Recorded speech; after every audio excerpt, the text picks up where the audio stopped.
Hello everyone, Councillor Stephen Moriarty speaking, Chair of the Local Disaster Management Group for the Scenic Rim. We've just finished a meeting. We've had about 30 people involved in that meeting, both in the room and online, from our agencies and community stakeholders, getting prepared for Tropical Cyclone Alfred.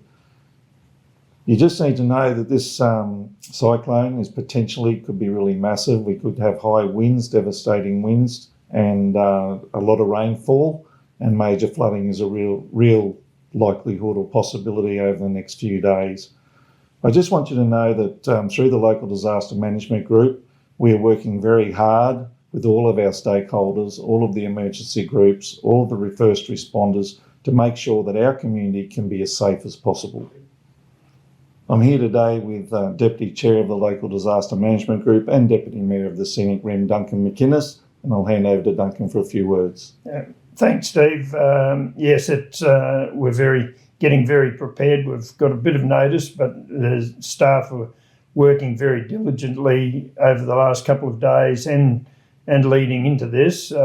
Hopefully we've got another 2 days before it actually hits here, but there's plenty of people saying that this will be, you can compare this to the 1974 flood, which was one of the biggest that a lot of people have ever seen in the area.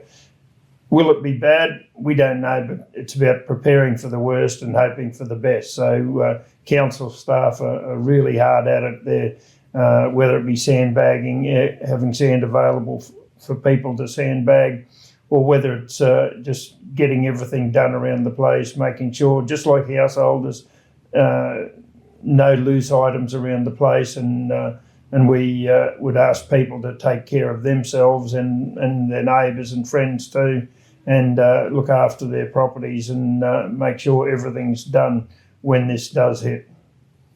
Thanks, Duncan. Some great advice there.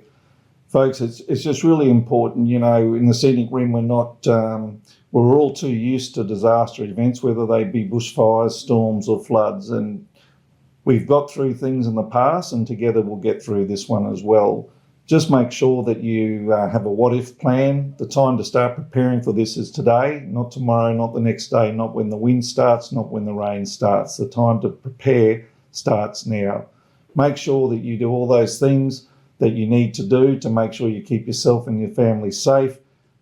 Connect with your neighbours, keep an eye out on the vulnerable people in our community. If you know them, keep an eye out on them, check up on them, make sure everyone is safe.